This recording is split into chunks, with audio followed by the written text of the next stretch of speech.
So,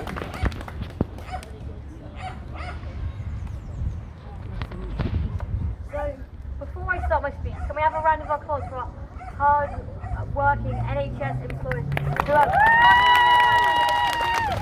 for 17 years? I'm Adam Gillman. I recently joined Unite and a member of Youth Fight for Jobs. Young workers and students across the country are building up the Youth Fight for Jobs campaign at a time when it's so clearly and urgently needed. YFFJ was founded in 2009 as the burden of the 2007-8 financial crisis was placed on workers and especially the youth, winning the support of 7 national trade unions.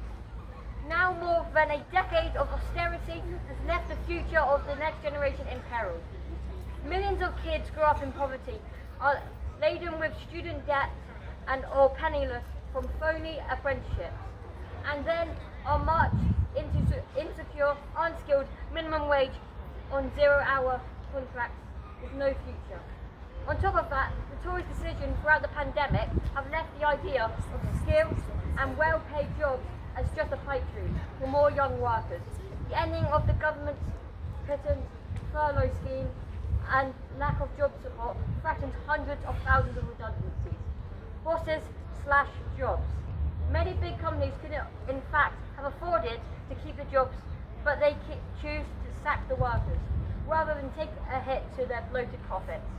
The super rich 1% holds more wealth than it has ever held, while a quarter of all long-term unemployed are aged 16 to 24.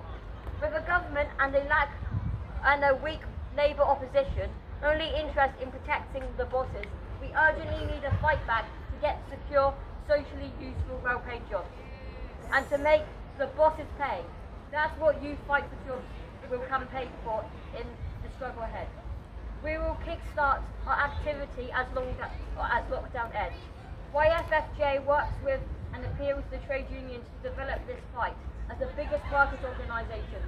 The unions have immense potential power and could win jobs for all and more.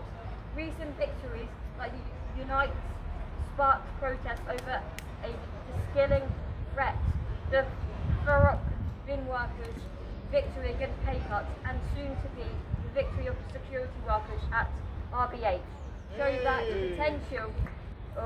But these struggles also clearly show the bosses are on the offensive. We won't get decent jobs for young people only by defending the jobs we have, but by fighting for a better future.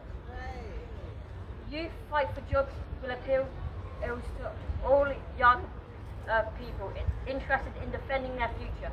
Whether you're a school student, a university student, an apprentice, a worker, or stuck in unemployment, you have a stake in the fight for jobs. Join this campaign and help organise the fight back.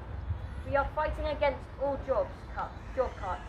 Only the books and nationalised firms to save jobs. For real training and apprenticeship schemes for young people, for a decent job and at the end of training. For the right to a job for all, end low pay, and fight for government investment in socially useful job creation. Share out the work with no less of loss of pay.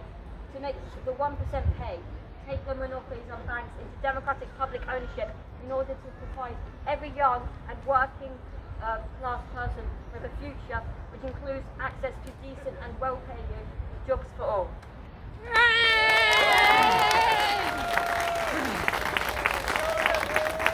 Too long, John.